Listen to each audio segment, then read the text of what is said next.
Welcome guys to Financial Management Chapter 7 Investment Decision.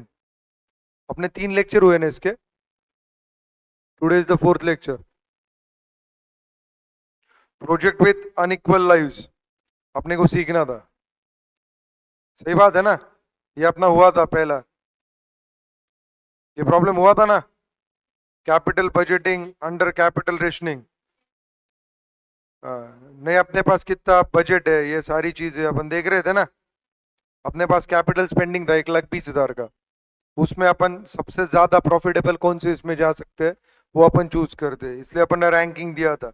So B और ई तो compulsory लेने वाले अपन क्योंकि फर्स्ट रैंकिंग और सेकंड रैंकिंग आ रहा था. अगर प्रोपोर्शनेट इन्वेस्टमेंट कर सकते हैं तो we will go for D. Sorry C. आया ना. ऐसे ही कुछ तो था ना. ईबीसी नहीं रे बाबा. EBC. Okay okay okay okay ठीक है. ईबीसी कंपलसरी जा रहे थे अपन. और अगर प्रोपोर्शनेट कर सकते डिविजिबल तो डी को ले सकते. आया ना. So that we can have more NPV. ये अपना हो गया था. अभी projects with unequal lives. Unequal lives मतलब इनका लाइफ अलग अलग है. पहले जो अपने प्रोजेक्ट्स है उनका लाइफ क्या था. सिमिलर था. आया ना. आउटफ्लो इनफ्लो अपन ने निकाला था. अभी अपने को क्या करना है. Unequal lives. अनइक्वल लाइव्स में क्या है. समटाइम फर्म में faced with any one of the following problems: retaining an old set or replacing it with new one, choosing one proposal among the two proposals which are mutually exclusive. Although while evaluating the proposal in the above scenario do not pose any special problem if they have some same life period, but problem arises in case project have unequal lives. In such a situation, we can deal with the problem by following any one of the following method. First, replacement chain method. Second, equivalent analyze criteria. These two methods can be understood with the help of the following illustration. Illustration number 14. We'll go for it. R Private Limited is considering modernizing its production facilities and it has two proposals under consideration. The expected cash flow associated with these projects and their NPV as per discounting rate 12% and IRR is as follows. Project A, Project B. Project A will go for 6 years. Project B will go for 3 years. So अपने को NPV निकालना है 12% से जो यहाँ पे निकाल के दिया है 6,49,094 and 5,15,400. IRR is 17.47% और यहाँ पे IRR है 25.20%. Identify which project should R Private Limited accept. कौन सा निकालने का है देखो बोलो.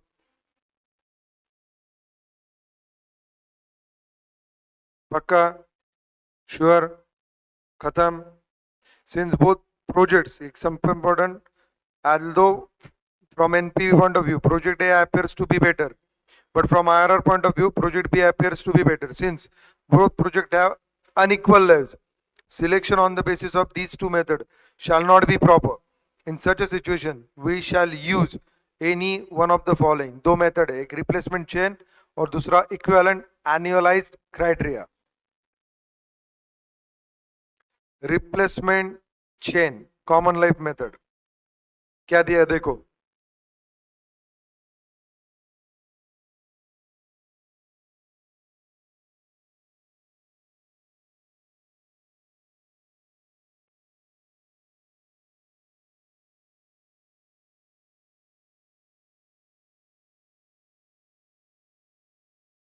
डबल इन्वेस्ट कर सकते हैं. अपन इक्विटेबल बेसिस पे लाएंगे. देख अपना इन्वेस्टमेंट कितना था 20 लाख का. इसमें ऑलरेडी इन्वेस्टमेंट कितना है 40 लाख का. चलो 40 लाख छोड़ देते. बट बी प्रोजेक्ट जो है that will be completed in 3 years. उसको अपन वापस रिप्लिकेट कर सकते हैं,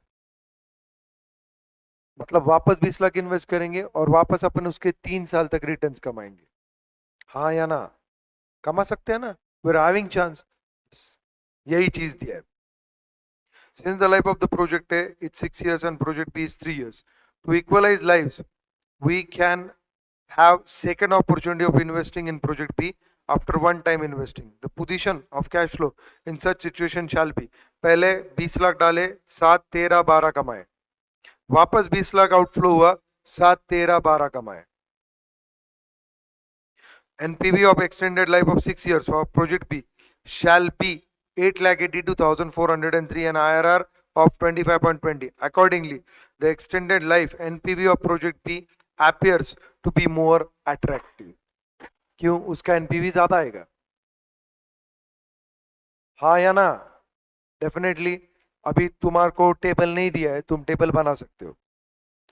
20 लाख का आउटफ्लो लेगा तो तीसरे साल में एंड में, जिसको मल्टीप्लाई करेगा वही रेट से, और फिर चौथे, पांचवें और छठे साल 7, 13, 12 का इनफ्लो दिखाएगा, उसको भी तेरा प्रेजेंट वैल्यू फैक्टर से मल्टीप्लाई करके निकालेगा, और फिर दोनों का एनपीवी तेरे को सामने रहेगा। दोनों का एनपीवी मिला के मतलब पहले 3 साल का और दूसरे 3 साल का, that is fetching 8,82,403 rupees, which is far better than project A NPV जो 6,49,000 था। 5,15,000 की जगह कितना हो रहा है वो? 8,82,000। कोई दिक्कत? Now equivalent annualized criteria. Now this method discussed above has one drawback when we have to compare two projects with one has a life of 3 years and another of 5 years.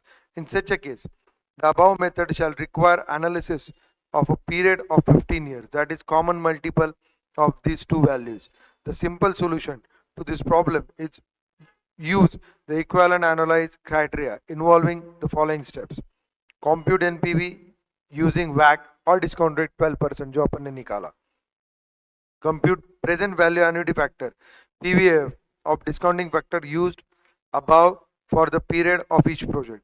Divide NPV computed under step A by PVAF as computed under step B and compare the values.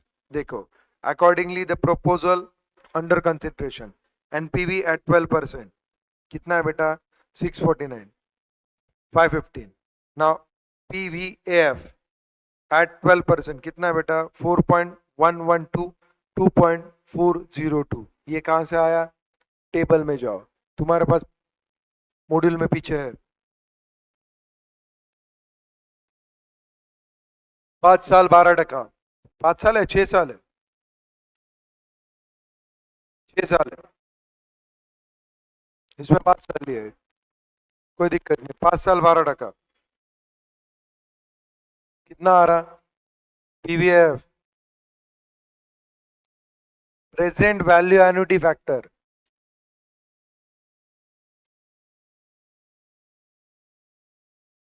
अरे वो aggregation है।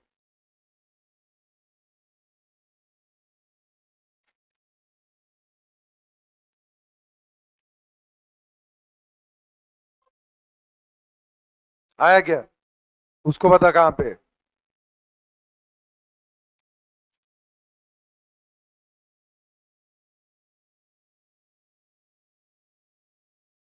मिला? मिला क्या? 5 साल 12%। तुम खुद निकाल सकते हो उसको 6 साल से ही, लेकिन निकाल सकते हो तुम। कैलसी लो, 1 divided by 1.12 equal to M plus 6 बार करो, एमआरसी कर। समझा? यही चीज है, दूसरा क्या है? वो सिर्फ एन्युटी टेबल में दिया है। एन्युटी फैक्टर क्या है? सब उसकी सम टोटल 6 साल का था, यस। अभी इसका 3 साल का निकालो, वापस से जीरो करो उसी एमआरसी क्लियर करके। 1 divided by 1.212 is equal to M plus is equal to M plus is equal to M plus MRC. आया क्या? खत्म। अभी क्या करेगा? डिवाइड करेगा। 6,49,094 डिवाइडेड बाय 4.112,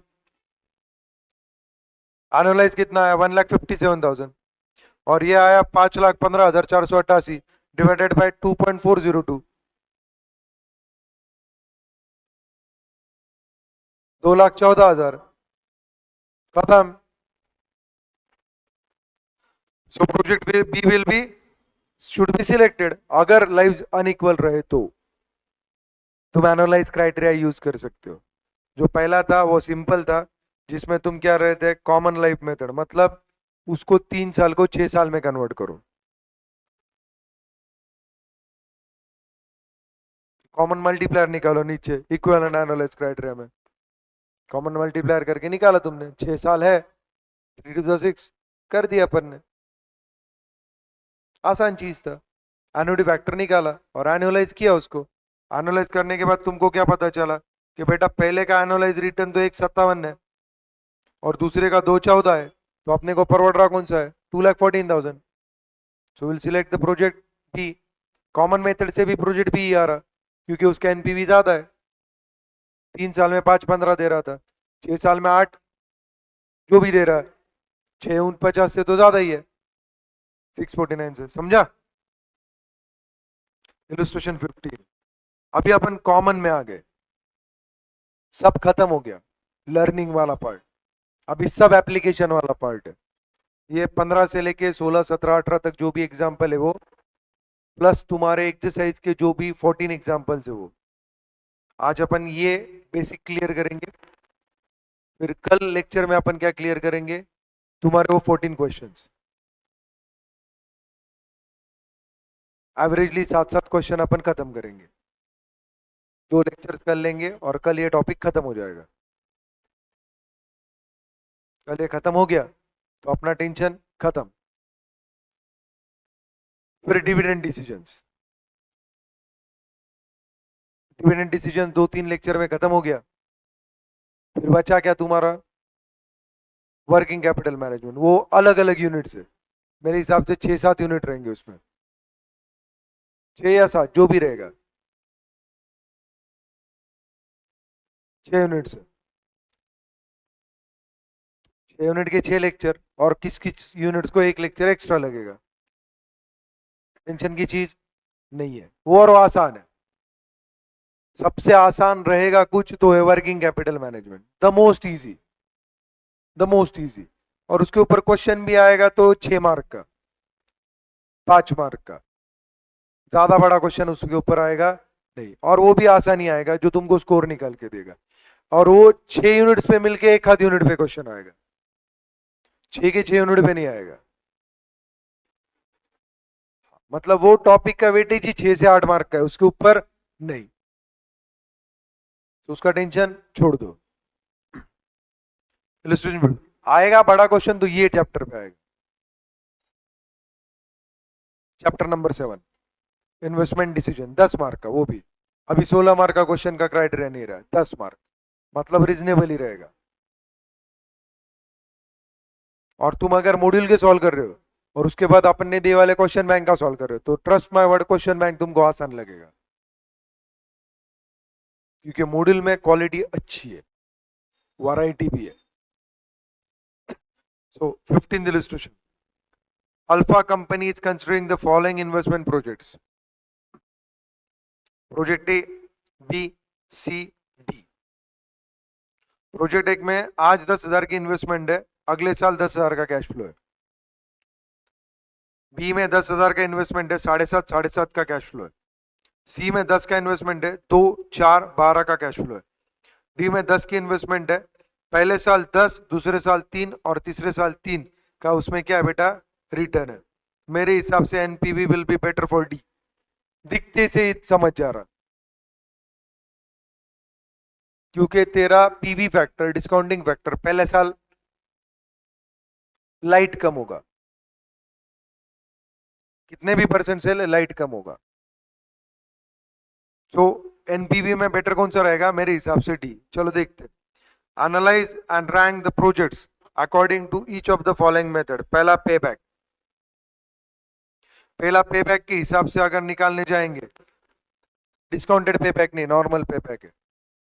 तो पहला ए भी पहले साल में पे बैक कर रहा, डी भी पहले साल में पे बैक कर रहा, सी पे बैक कर रहा तीसरे साल में, दो कंप्लीट होने के बाद, जो भी रहेगा दो कंप्लीट होने के बाद 6,000 पहले वसूल हो रहे, और फिर 12,000 में से अपने को 4,000 वसूल करने, 4,000 मतलब 1/3, मतलब 2.33, दूसरा जो है 7.5 और ये 1.33, खत्म। देख पहला एक साल में दे रहा प्रोजेक्ट है, दूसरा 1.33 मतलब एक साल और 1/3 ईयर, दूसरा दे रहा है 2 साल और 1/3 ईयर सी, और डी पहले ही साल में पे बैक करके दे रहा है 10,000 को 10,000। दिक्कत सेकंड क्या बेटा, A R R average rate of return. देख एवरेज रेट ऑफ रिटर्न क्या है, पहले केस में 0, क्यों 10,000 डाल के 10,000 आ रहा, ज्यादा कुछ ऊपर आ नहीं रहा। दूसरे केस में 5,000 ऊपर आ रहा, और एवरेज इन्वेस्टमेंट है 5,000 की, रहा है ना। सो एवरेज वो दे रहा 5,000 divided by 2, 2,500 divided by average investment 10 to 0 मतलब 5, 2,500 डिवाइडेड बाय 5,000 इंटू 100 50%।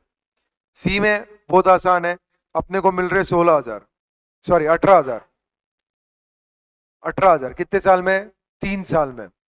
सो 18,000 में 8,000 बचते हैं, 8,000 डिवाइडेड बाय 3, सिंपल एवरेज है ना वो,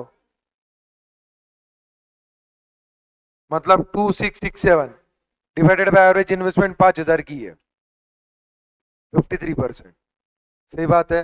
लास्ट इसमें अपने को वाले 16,000, 6,000 डिवाइडेड बाय 3,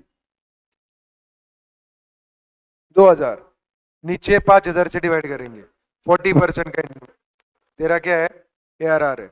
ये समझा सबको, पक्का। पहले इसमें 0, दूसरे इसमें 5,000 2 साल में, 2,500 डिवाइडेड बाय 5,000, तीसरे साल में 8,000 3 साल में, चौथे इसमें 6,000 3 साल में, निकला, खत्म। IRR, अभी IRR पहले केस में तो 0 है, क्यों, ऊपर कुछ मिल ही नहीं रहा ना, ऊपर कुछ मिल ही नहीं रहा, एनपीवी कभी भी नहीं आएगा, वो माइनस में ही जाएगा,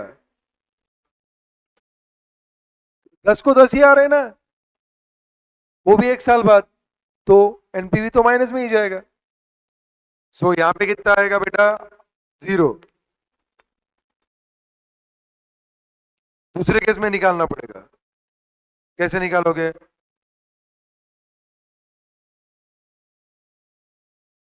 अरे तेरे पास है ना, क्या है, निकालना।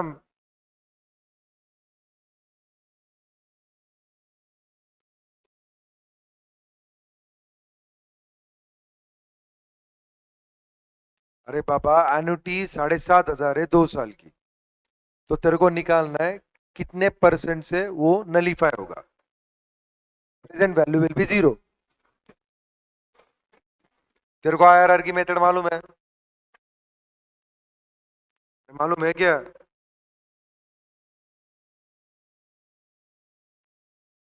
ये कौन से मेथड से गया है देखो, I don't know.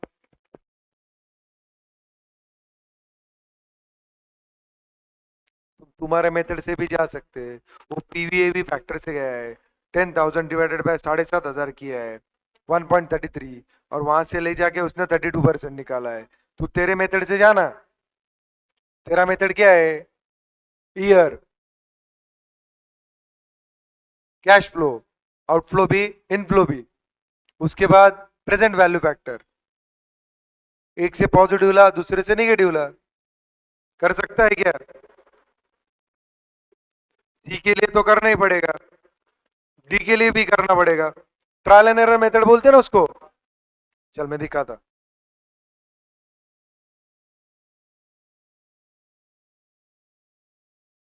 Year 1, sorry 0 1 2, maximum 3 साल तक है ना, 3, ठीक है। कैश फ्लो नहीं, मैं प्रेजेंट वैल्यू निकालता पहले, प्रेजेंट वैल्यू और डिस्काउंटिंग एट द रेट 20% से निकालते, 20 से निकालते, 25 से निकालते, 25 से निकालते, चलो, क्योंकि अपना रिटर्न बहुत ऊपर ज्यादा था। ठीक है, पहले साल 1 आएगा, 1 डिवाइडेड बाय 1.25,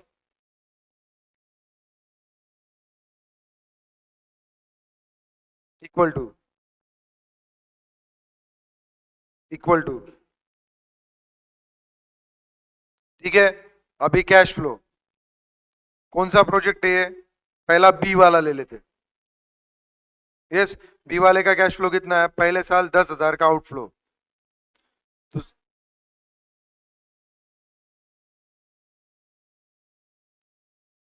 डीसीएफ बता, eight the rate 25%, 10,000 minus 7,500 into 0.8, 7,500 into 0.64, 4,000, 10,800, मतलब ये 800 प्लस है, हाँ या ना, पक्का। चलो आगे चलते, वापस लो, discounting factor at the rate 30%, 30% ज्यादा होगा क्या डार्लिंग, क्यों, 800 के लिए भी पॉजिटिव आएगा क्या, चलो फिर 35% से ले लेते, निकालो डीसीएफ,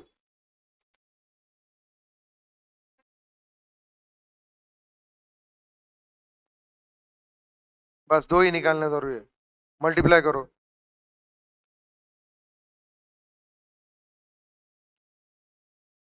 कितना है,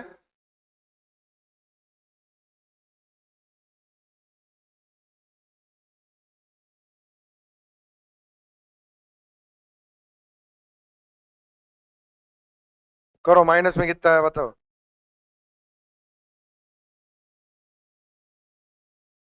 नहीं माइनस में आएगा, 325 ना, कदम, अभी मारो total, 800 plus 325 is equal to 1125, ये आया 10%, आया ना, क्या हुआ, गलत हो रहा है, ले वापस, 5550 प्लस 4125, 9,625, 375 आएगा, नहीं 325 ही आएगा ना, प्लस में कैसे आएगा, बराबर है ना पगले, 10,000 है ना ऊपर, हाँ, सो 10 डिवाइडेड बाय 1125 इंटू 800,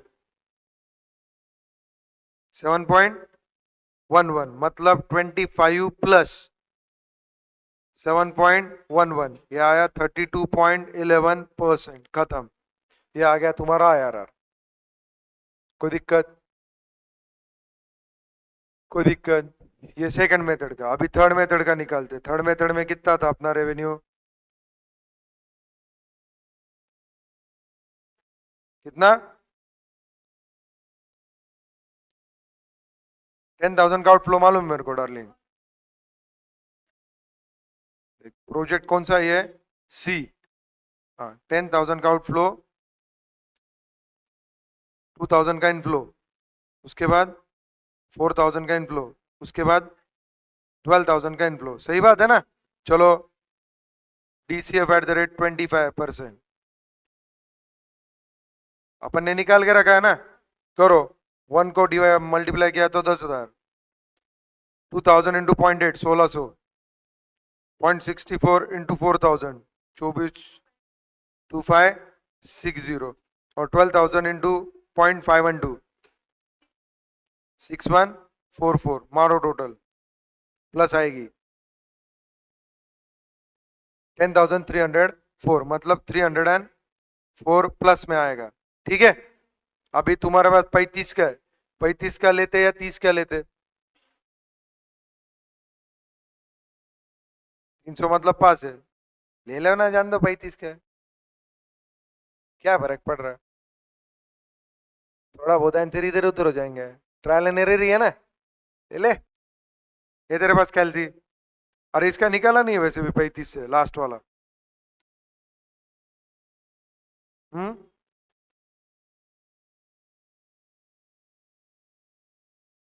4, चलो मारो, मल्टीप्लाई करो।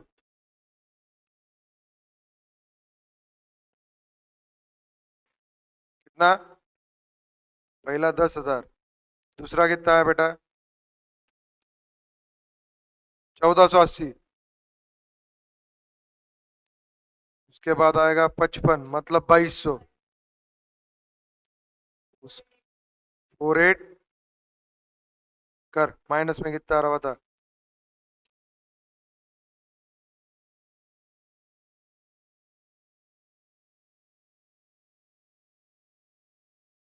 14, बहुत ज्यादा गैप आ गया रे।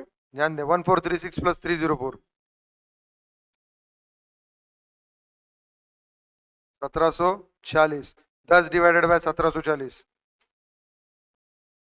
मल्टीप्लाइड बाय 304, 1.75 पकड़ते चलो। मतलब 25 प्लस 1.75 इज इक्वल टू 26.75%। समझा क्या? सो ये आया रे। यस। अभी तीसरे मेथड का भी निकालने का क्या? निकाल लो, क्या फर्क पड़ रहा, प्रैक्टिस हो जाएगी तुम्हारी। बोलो, तीसरे मेथड का कैश फ्लो क्या है?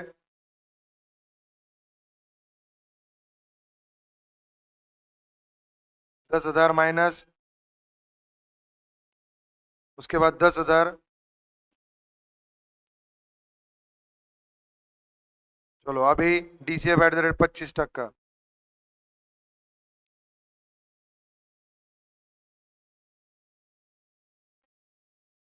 7,400, 0.8, 0.64, 0.512, 0.8 मतलब 8,000, उसके बाद 0.64, 0.512 कितना? 0.614, सॉरी 512, तो 3,000, 15, मारो टोटल 11, 14 प्लस है 1456, कोई दिक्कत? चलो डीसीएफ एट द रेट 35,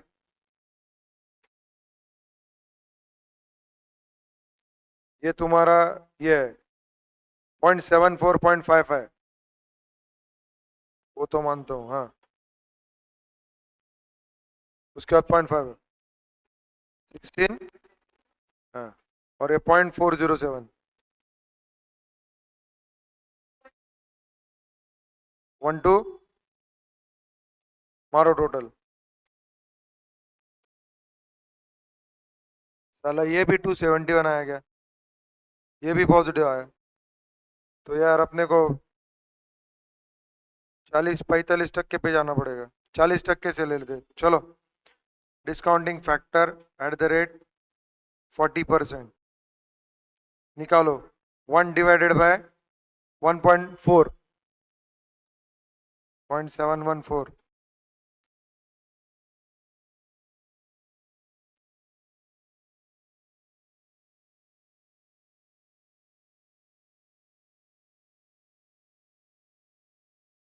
कितना?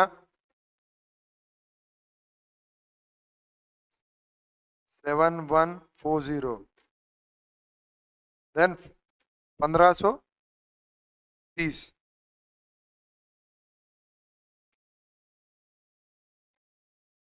वन जीरो, मारो अभी, अभी माइनस में आएगा।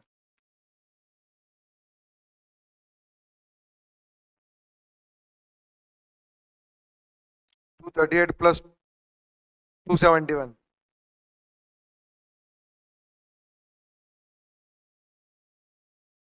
5%। सो 5 डिवाइडेड बाय 509 इंटू 271,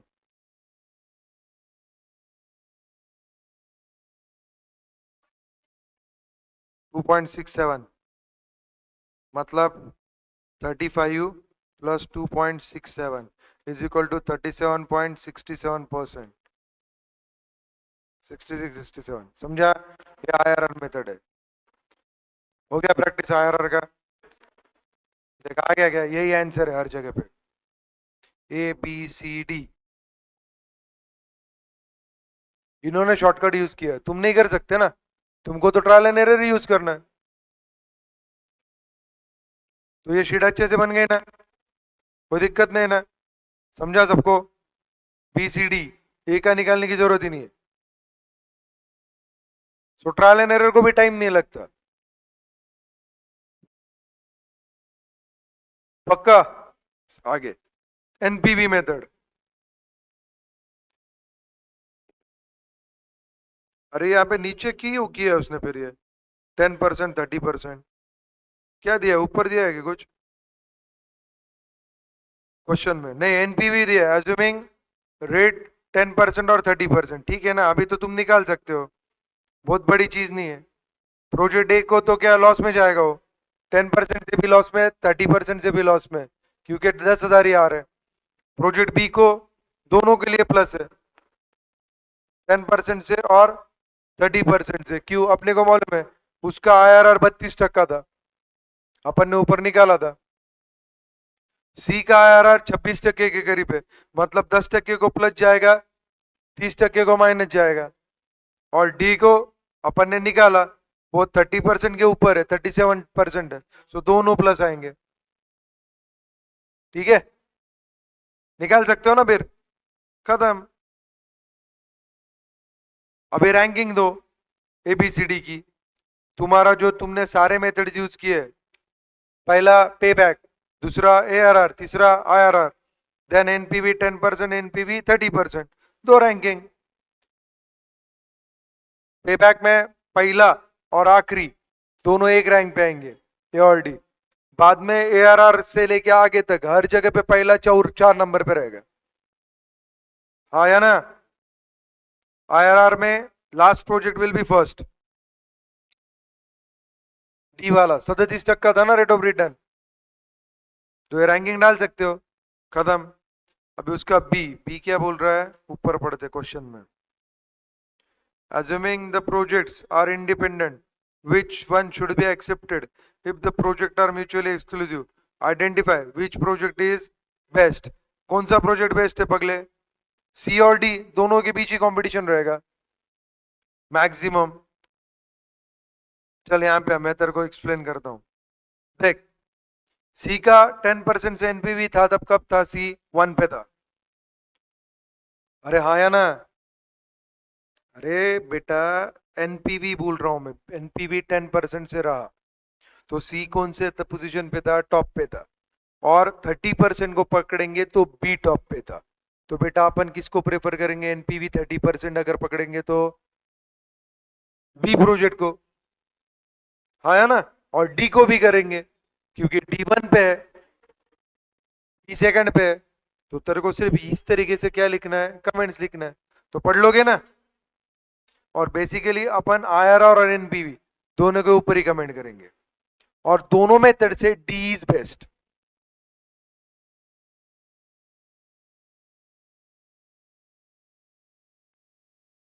समझा क्या? खत्म। यही चीज तो अपने को चाहिए। डाल दोगे ऐसे?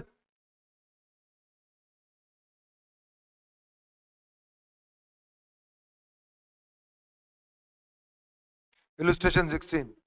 The expected cash flow of 3 projects are given below. The cost of capital 10%, मतलब तुम्हारा डिस्काउंटिंग फैक्टर है 10%। कॉस्ट ऑफ कैपिटल 10% है ना? Calculate the pay back period, NPV, IRR and ARR of each project. Identify the ranking of the project by each of the 4 methods. मतलब चारों method से ranking देने की। वापस सेम क्वेश्चन।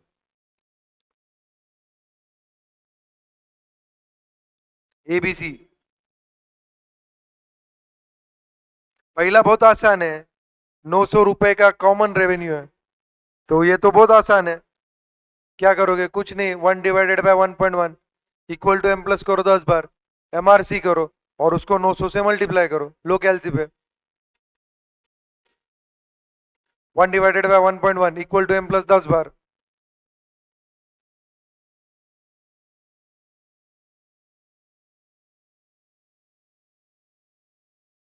क्या 10 बार? MRC मार, मारा, इंटू 900, क्या 5500 एंड मतलब 530 रुपए एनपीवी आ रहा तेरे प्रोजेक्ट डे का, आया ना? बी में तेरे को झक मार के सब लिखने पड़ेंगे और मल्टीप्लाई भी करना पड़ेगा, फिर टोटल मारना पड़ेगा। सी में भी वही सी है, सी में तो भी आसान है, तीनों का कॉमन ले सकते, और चौथा इक्वल टू करेगा तो तेरे को आ जाएगा 1000 मल्टी का मल्टीप्लायर, उसमें भी दिक्कत नहीं है। निकालने के सीखा है, चल निकाल सीखा। 1 divided by 1.1 equal to M plus equal to M plus equal to M plus, 3 बार करो, 3 बार कर, कुछ भी मत कर, 3 बार किया, एम प्लस मारा 3 बार, अभी वापस एक बार इक्वल टू दबा, दबाया, कितना है वो 683, खत्म, मतलब 683। अब एमआरसी मार, एम प्लस नहीं किया तूने, एमआरसी मार, 2.486 इंटू 2000, कितना 4074, और 683 की टोटल मार,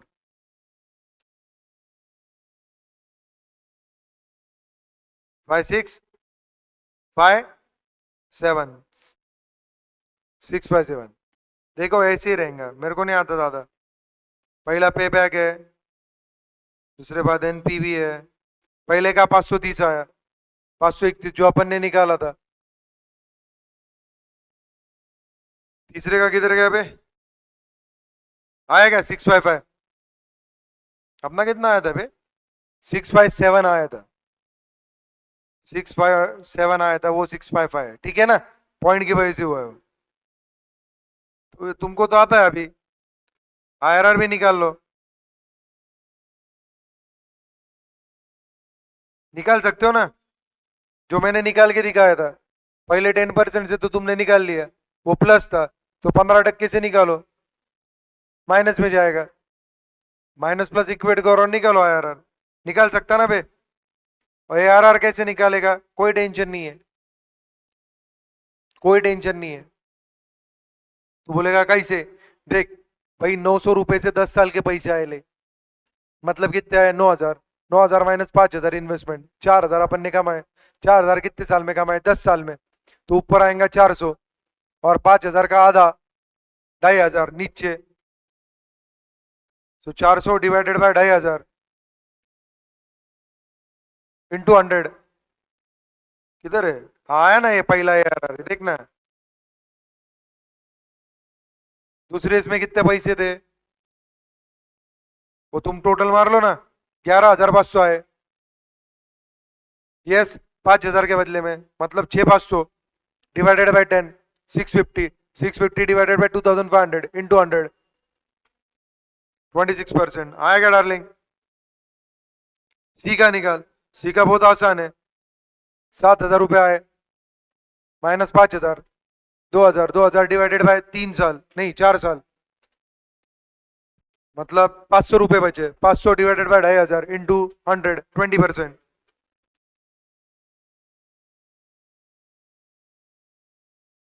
फिर समरी ऑफ रिजल्ट निकालो, समरी की वजह से तुम ये निकालो, कंपैरिजन रैंकिंग एबीसी के हिसाब से, खत्म हो गया, इतना ही था।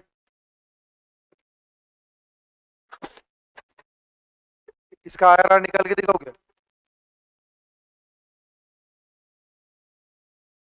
मैं एक का दिखा देता, तीसरे का, वो आसान है।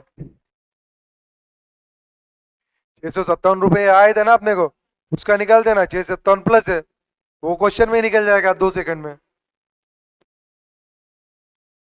पहले का भी निकाल देता, वो भी आसान है, पहले का निकालने का है, कितना 10% से कितना आया था अपना प्लस, अरे 531 आया था ना, और इसका आया था 655, 57। ठीक है, 1-2 मिनट है, क्या काम है, चल कैलसी है, ले 15% से 1 divided by 1.15 equal to m plus equal to m पर 10 बार मार।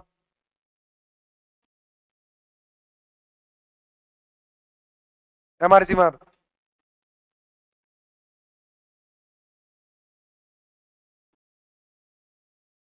5.018 ठीक है इंटू 900 जो भी आया -5000 483 माइनस में आया सही बात है ना। सो 531 प्लस 483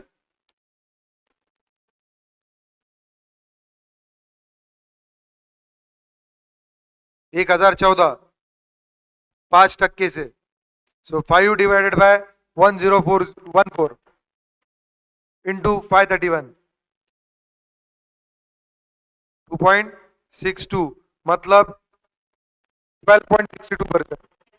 पहले का एरर ये सुनो कितना 12.62% खत्म।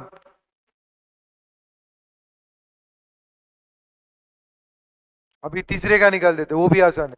लो 15% से 1 divided by 1.15 equal to m plus equal to m plus equal to m plus रुक 3 बार किया अभी वापस इक्वल टू दबा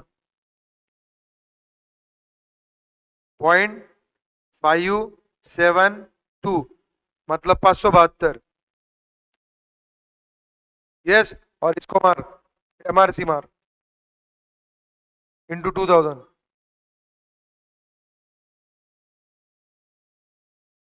4500 साला ये भी प्लस आया ये भी प्लस आया 8 13 1 1 1 5138 तो मतलब 138 रुपये प्लस है अपन। चल अभी 20% से ले 138 मतलब बहुत क्लोज आ गया क्या अपन ले 20% से क्या फर्क पड़ रहा है ले 1 डिवाइडेड बाय 1.12 इक्वल टू दबा वापस 0.482 मतलब 482 MRC दबा 2.12 12 इंटू 2000 4240 तो ये टोटल आएगी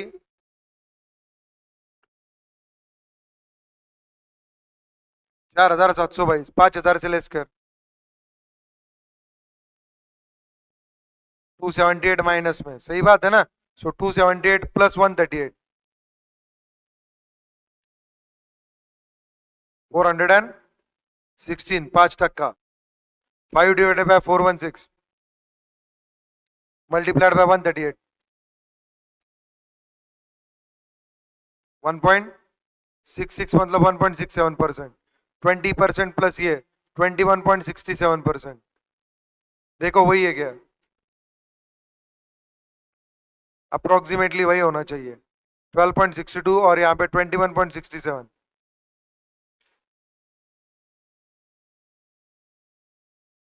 प्रोजेक्ट IRR 12.42 आया है इनका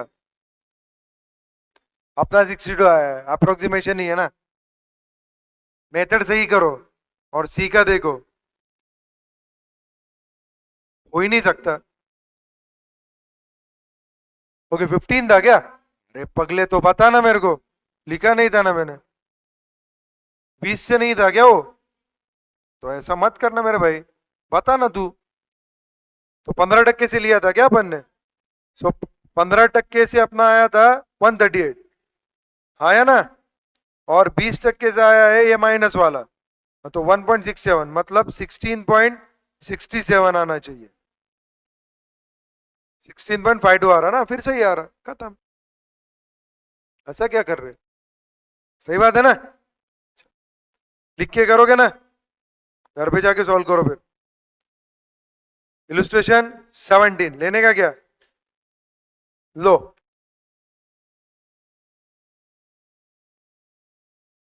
पढ़ो X Limited is considering purchasing new plant worth 80 lakhs. The expected net cash flow after taxes before depreciation.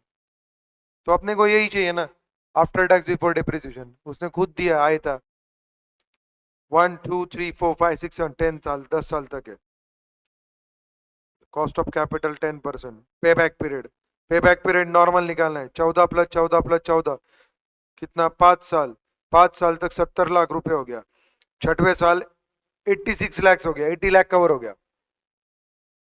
अरे आया ना है, पगली 6 लाख ऊपर है, अपने को 10 की जरूरत है, तो कर, मैं जो बोलता हूँ।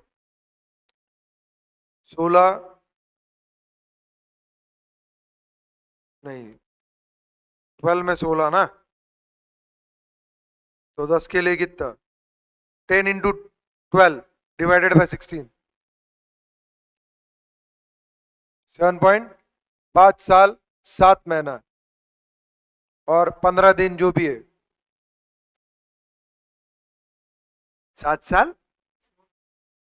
अरे पगले 7.5 महीने है वो। हाँ तो 5 साल और ऊपर 7.5 महीने, दैट विल बी पे बैक। तो कुछ भी बोलते रहते, खुली चीज है, पहले साल आया 14, दूसरे साल आया 28, तीसरे साल आया 42, फिर 56, फिर 70 और छठे साल आया 86। यहीं पे लिख देता हूं, कितना बेटा, 14, 28, 42, 56, 70 और 86, ये आया क्यूमुलेटिव कैश फ्लो, CCF। इसको क्या बोलेंगे, क्यूमुलेटिव कैश फ्लो। तो 80 कवर का वहां हुआ, यहां पे तो 5 साल पूरे लगेंगे। यस, छठे साल में अपने को कितने मिल रहे हैं, 16 लाख रुपया, 12 महीने में मिल रहे 16 लाख, अपने को कवर करने के 10 लाख, तो कितने महीने लगेंगे, 7.5 जो तुमने निकाला। ये सुनो, ये मंथ्स है, ठीक है डार्लिंग, 5 years 7.5 मंथ्स, जो भी तुम्हारा आया वो लिख दो। ये हो गया पे बैक, आंसर में जाओ। आया क्या, 5 साल 7.5 महीना, कोई तकलीफ, समझा क्या, खत्म।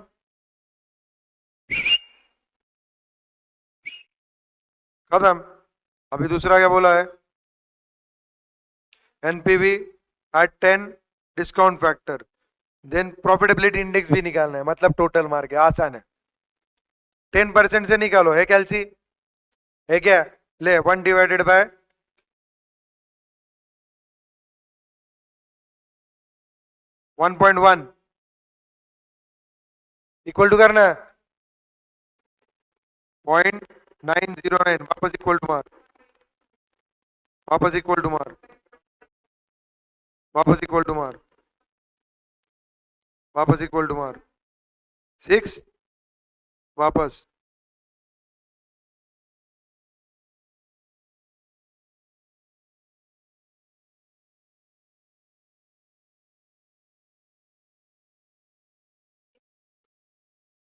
खत्म हो गया। अब इसका मल्टीप्लीकेशन मारो, लिखो DCF discounted cash flow at 10%, 12,72, जो भी आएगा मारो सबका,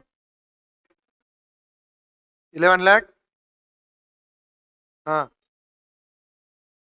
10,51,000, हाँ 9,56,000, हाँ 8,69,000,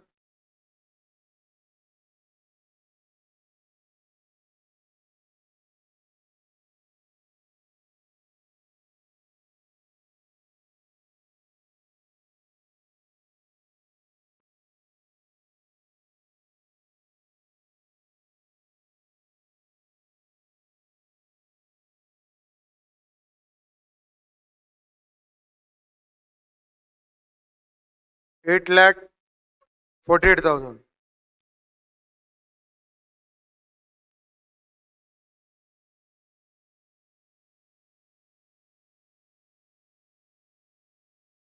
बस, अब इनके टोटल मारने का, आया ना, जो भी है, कर पाओगे कि नहीं? जाने का आंसर में?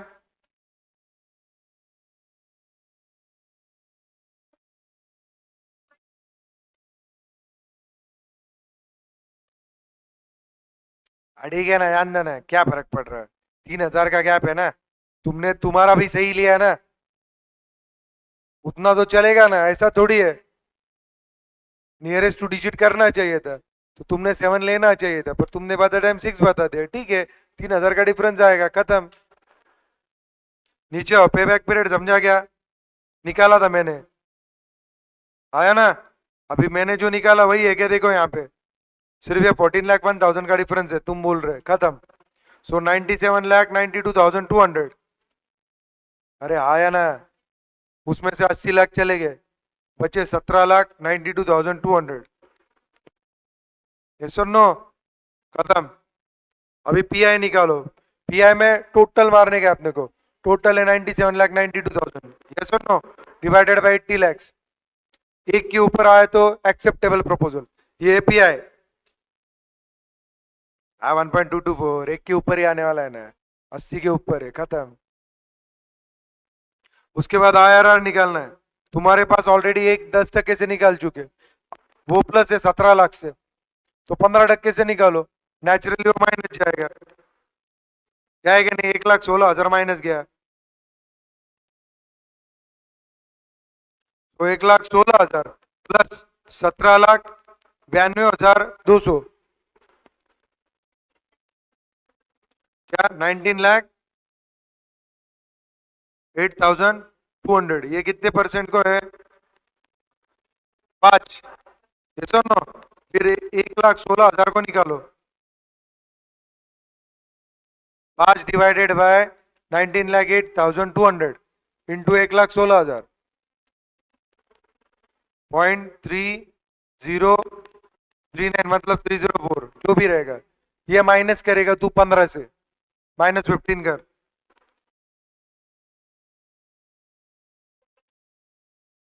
14.69 है क्या? देख, 69 मतलब 14.7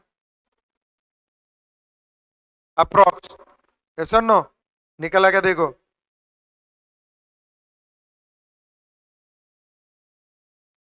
खत्म हो गया वो भी।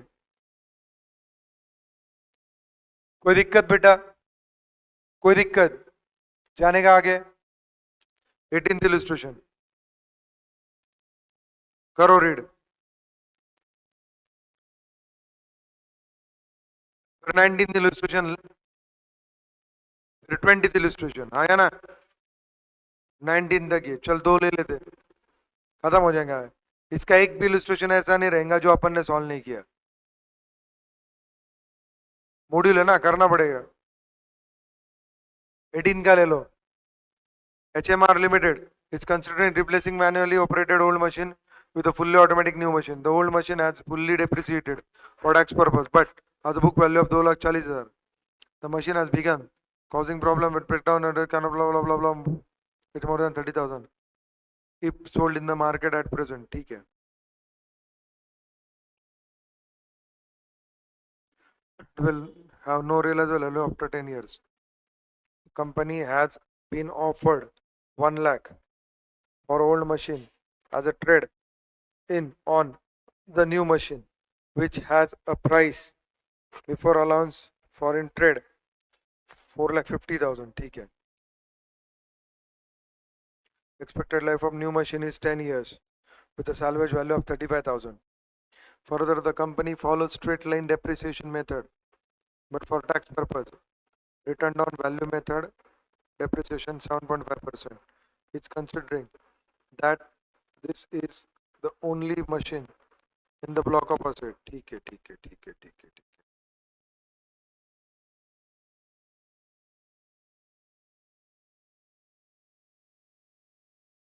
Given below are expected sales and cost from both old and new machine. ठीक, कंपेयर करना पड़ेगा.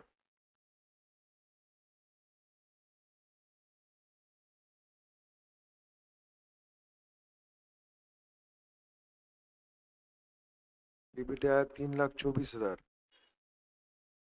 आफ्टर टैक्स 227, 271, 227 में डेप्रिसिएशन कितना ऐड होगा बेटा? 24, मतलब 2,41,000, 51,000, 2,51,000 ना, 325, और यहाँ पे आएगा 3,12,575।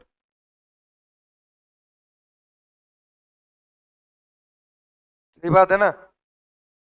Profit after tax before depreciation. Analyze whether the old machine should be replaced or not.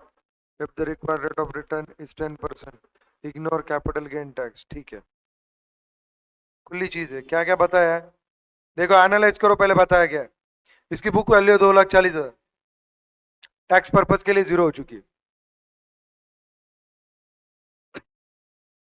बेचने जाएंगे तो 30,000 रुपए आएंगे, ट्रेड ऑफ करेंगे तो उसका ₹1,00,000 मिलेगा.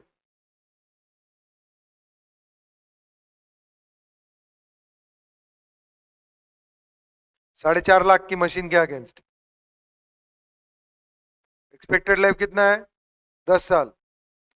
विद सैल्वेज वैल्यू उसका है 35,000. अगर WDV से ले रहे होंगे तो कोई लेना देना ही नहीं है सैल्वेज का.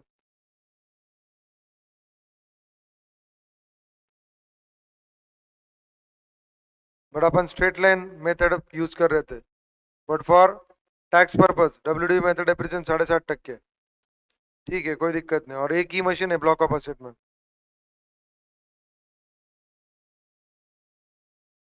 उसकी लाइफ क्या है रे?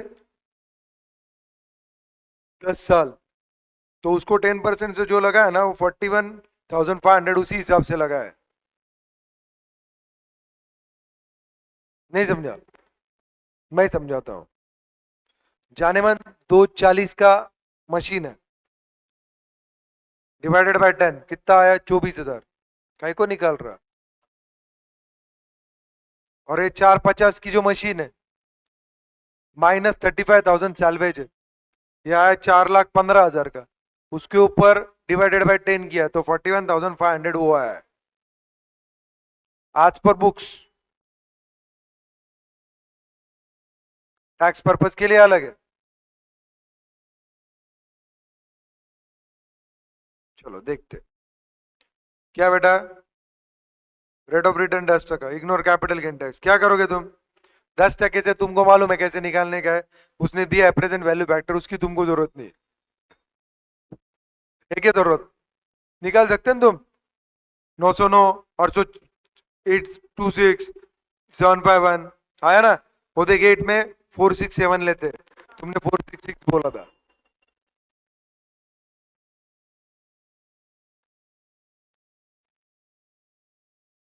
Convert into 3. ओके, चलो वर्किंग. डार्लिंग, अपने को मशीन कितने में गिरेगी? 4.5 लाख -1 लाख. अगर ट्रेड ऑफ करते हैं तो मतलब 3.5 में. Now calculation of profit before tax as per books जो अपन ने निकाला. अरे निकाला क्या नहीं? क्या निकाला?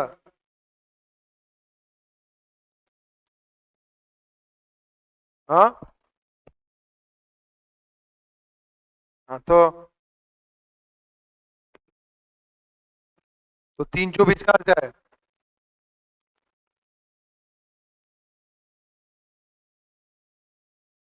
अपने को PPT रिस्ट्रक्चर करना पड़ेगा.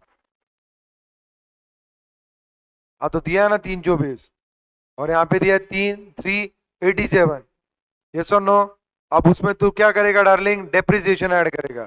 टैक्स बाद में लेस करेंगे.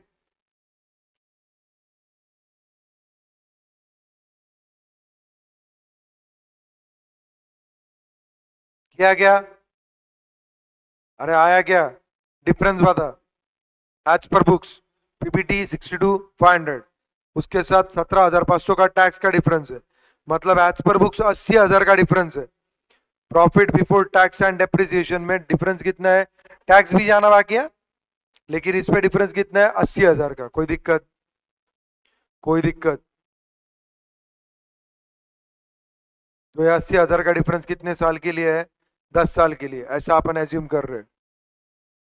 कर सकते हैं कि नहीं कर सकते? हाँ या ना? डेप्रिसिएशन निकाल 7.5% से 3.5 लाख पे। WDV मेथड है पगले।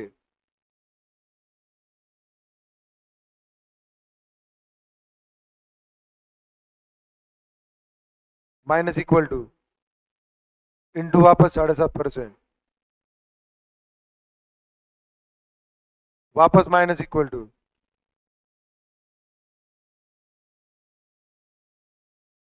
आ गया।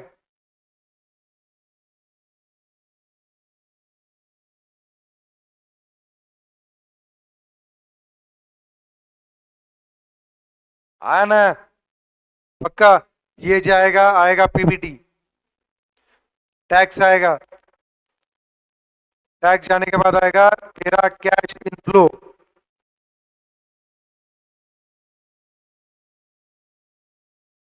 आया ना। बट कौन सा टैक्स इनफ्लो? तू यहाँ पे अरे 80 से माइनस करना सीधा, यहां से माइनस करेगी फिर प्लस करेगी, किसने सिखाया? Profit before depreciation and tax है तेरे पास। डेप्रिसिएशन वैसे भी लेस नहीं करने का है, सिर्फ क्या लेस करने का है? टैक्स। सो टैक्स लेस कर उसमें से। सो कैश इनफ्लो आएगा बिफोर डेप्रिसिएशन आफ्टर टैक्स। आएगा देख, अरे वही आएगा डार्लिंग, वही निकालेंगे ना। दो बार प्लस माइनस करने की क्या जरूरत है, एक ही बार करेंगे। समझा क्या? क्या बोला था तुमको? कैश फ्लो निकालना जरूरी है। आएगा डार्लिंग। क्यों? मैंने तुमको समझाया था। डेप्रिसिएशन कौन से रेट से? 7.5 से। तो बुक वैल्यू का डिफरेंस निकालो, वो कैश फ्लो एज्यूम करो। सालों साल आते रहेंगे, 10 साल तक। क्यों? लाइफ 10 साल की है ना। फिर डेप्रिसिएशन लेस होते जाएगा और टैक्स बढ़ते जाएगा। फिर उसमें से टैक्स लेस करके तुम्हारी वैल्यू आएगी, उसको तुम मल्टीप्लाई करोगे किससे? प्रेजेंट वैल्यू फैक्टर से, 10% से। किया क्या देखो? किया क्या डार्लिंग? वो आया 3,81,102। Okay darling. अब सैलवेज की भी वैल्यू ऐड करो। सैलवेज है तुम्हारा 35,000,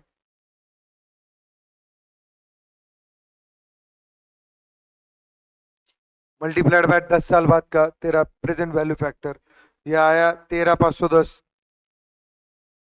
3,94,000। आज तेरी कॉस्ट जा रही है 3.5 लाख रुपया। आया ना? तेरा इंक्रीमेंटल नेट प्रेजेंट वैल्यू रह रहा है 44,612। कोई दिक्कत? So the incremental revenue is positive, 10% लेने के बाद भी।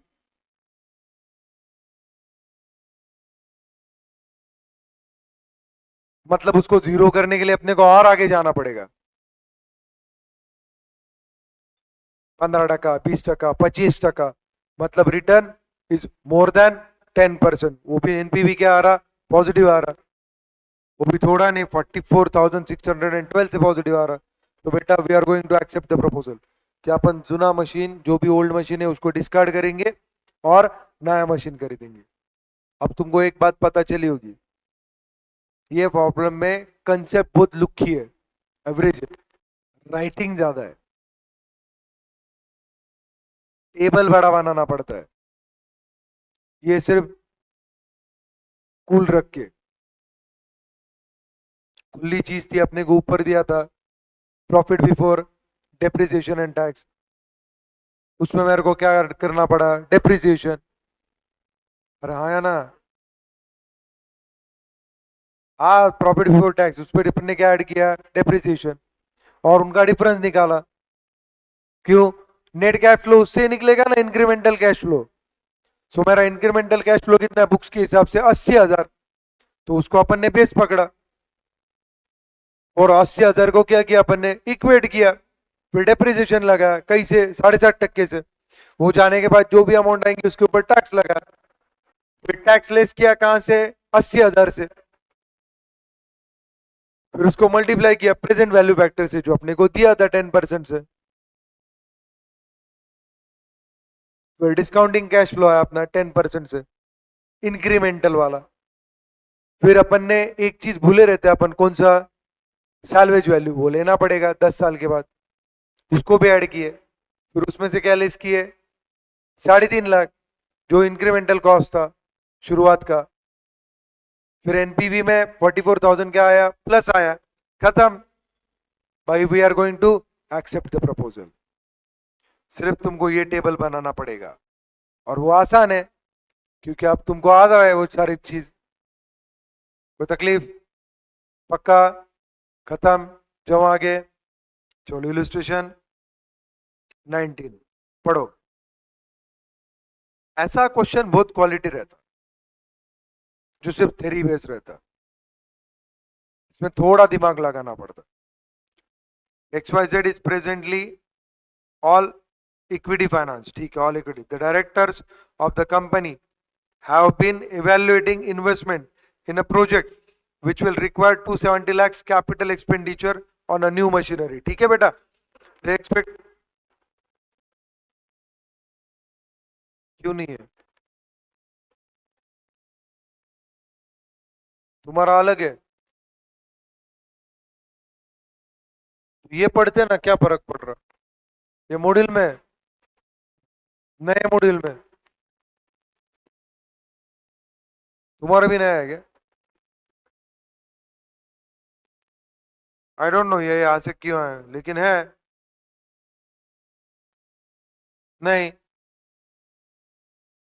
ये लास्ट वाला है।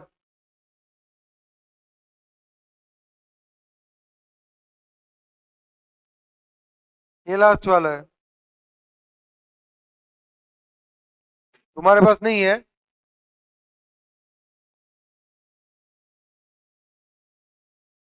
एडजस्टेड डिस्काउंटिंग रेट वाला है, मानता हूं ना मैं। फिर ये तुम्हारे इसमें नहीं है क्या? ठीक है, ये क्वेश्चन लिख लो, बाद में लिखो, मैं कल ले लूंगा, कोई फर्क नहीं पड़ता क्योंकि ये नई कंसेप्ट है, मैं सिखा दूं, ठीक है? क्योंकि ये कंसेप्ट नहीं है, मतलब सीखो। XYZ Limited is presently all equity finance. The director of the company have been evaluating investment in a project which will require 270 lakhs capital expenditure on a new machinery. They expect the capital investment to provide annual cash flow of 42 lakhs indefinitely, which is net of all tax adjustments.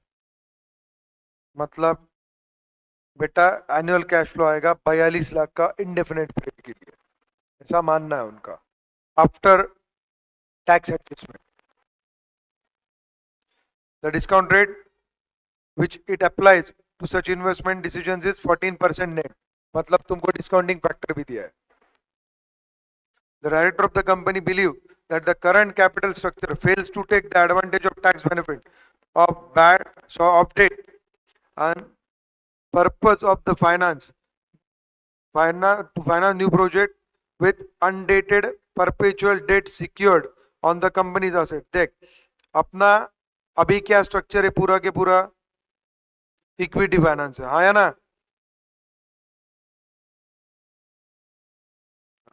Presently all equity finance, पहली line दिया है। अभी अपन date finance के बारे में सोच रहे हैं, हाँ या ना?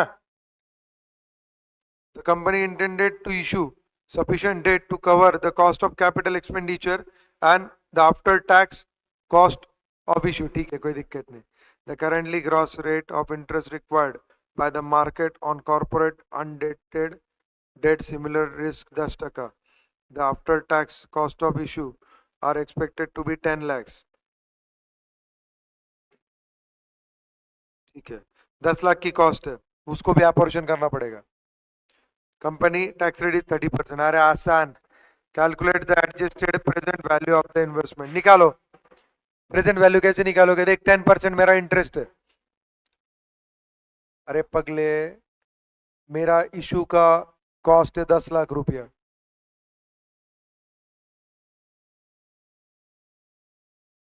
डार्लिंग तेरे को 10 लाख अपोर्शन करने पड़ेंगे कि नहीं करने पड़ेंगे? 270 का तू इन्वेस्टमेंट गेन कर रही है, तेरा एम क्या है? 270 लैक्स कैपिटल एक्सपेंडिचर, ये सुन नो, इसमें 42 लैक्स का रेवेन्यू है आफ्टर टैक्स। तो 270 कमाने के लिए, उठाने के लिए तेरे को कितना देना है? 10 लाख।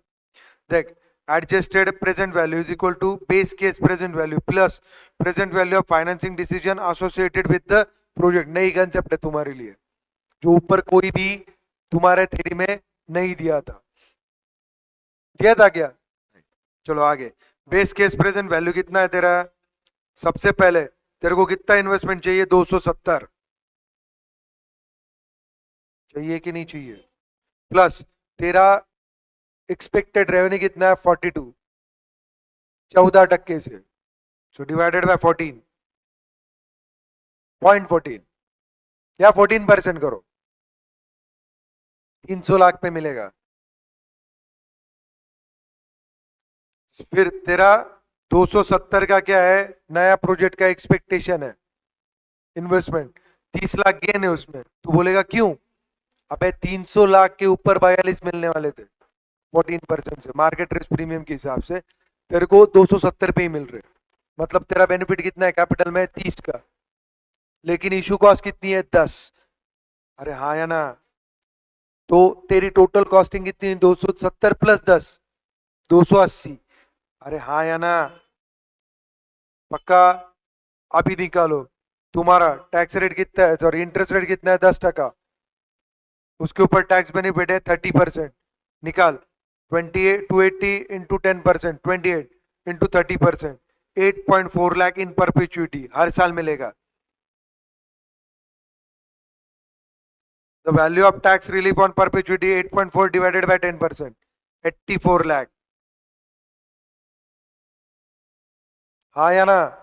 अब 10% तू टैक्स रेट दे रहे, सॉरी इंटरेस्ट रेट है ना तेरा 10%, इसलिए 10% से डिवाइड किया। सो तेरा value of tax relief in perpetuity कितना हो गया? 84 लाख। तेरा पहले का बेनिफिट कितना है? 30 लाख का, उसमें से 10 लाख तेरा इश्यू कॉस्ट जाएगा, प्लस परपेचुइटी जो टैक्स रेट पे है प्रेजेंट वैल्यू, वो क्या है? 84 लाख। मतलब तेरा एपीवी कितना आया? 104 lakh. It's adjusted present value of investment. तो बोलेगा सर कैसे? पूछना। तू 14% से देने को तैयार है, तेरे पास आ रहे 42 लाख, मतलब तेरी इन्वेस्टमेंट की वैल्यू कितनी होगी? 300। तू इन्वेस्टमेंट कितनी कर रहा? 270, मतलब बेनिफिट कितना है? 30 का। अभी साले वो 270 तू उठाएगा कहां से? बाजार से। तू इक्विटी नहीं उठा रहा, तो अभी क्या उठा रहा है? डेट उठा रहा। तो अगर तू डेट उठा रहा तो 200, उसको 10 लाख रुपए ज्यादा खर्चा है, तो 270 प्लस 10 कितना हो गया? 280। अभी 280 पे तू कितना दे रहा है? 10% से। क्यों? 14% नहीं देने का है तेरे को, तेरे को देने का है कितना? 10%, 28। उसमें से भी 30% तेरा बेनिफिट है टैक्स का। अरे हाँ या ना? तो बेनिफिट है मतलब कितना हुआ? 28 लाख इंटू 30%,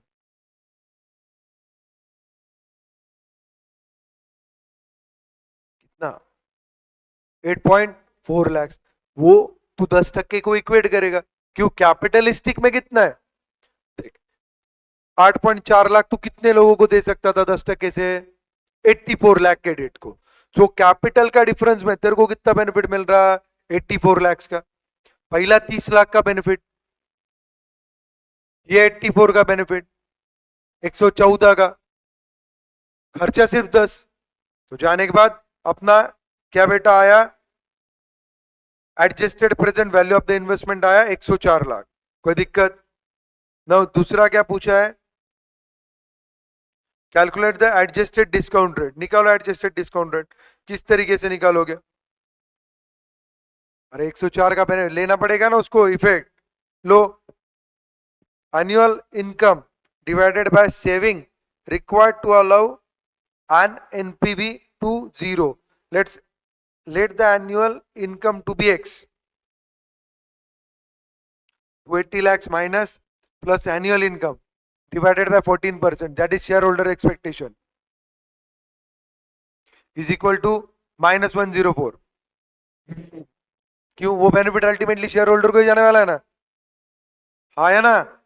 तो 280 यहां पे आ गए, अरे कैपिटल बेनिफिट 104 का, 280 में से 104 चले जाएंगे, मतलब उसका वैल्यूएशन अपने हिसाब से 176 ही है, हाँ या ना? यस, 176 इंटू 14%, क्योंकि डिवाइडेड बाय 14% था, यहाँ पे मल्टीप्लाइड बाय आएगा। सो एनुअल इनकम कितना एक्सपेक्टेड है? 24.64। कोई दिक्कत? सो 24.64 कितने इन्वेस्टमेंट पे? 280 के। तो एडजस्टेड डिस्काउंट रेट कितना है उसका? 8.8%। कोई दिक्कत डार्लिंग? खत्म। लास्ट में बोला है क्या? Usable. Explain the circumstances under which the adjusted discount rate may be used to evaluate future investment. बोलो। Now this ADR may be used to evaluate future investment only if the business risk of new venture is identical to the one being evaluated here and the project is to be financed by the same method on the same term. The effect of the company's cost of capital of introducing debt into the capital structure cannot be ignored. ये उन्होंने comment दिया है last में, खत्म हो गया। तो ये क्वेश्चन रट्टा मार लो, और ये टाइप के अगर कोई क्वेश्चन रहेंगे कहां पे? क्वेश्चन बैंक में, या अगले जो अपन 14 क्वेश्चन सॉल्व कर रहे हैं वहां पे,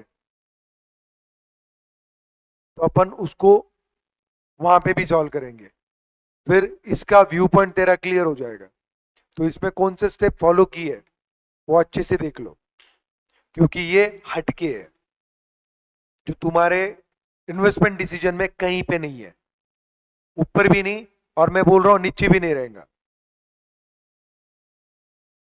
ये बाद में रिप्लेस किया है, अभी मेरे को नहीं मालूम ये रिप्लेसमेंट के बाद का है, तुम्हारा रिप्लेसमेंट के बाद का है, पर ये रिप्लेसमेंट के बाद का है, क्योंकि मेरा लेटेस्ट डाउनलोडेड है,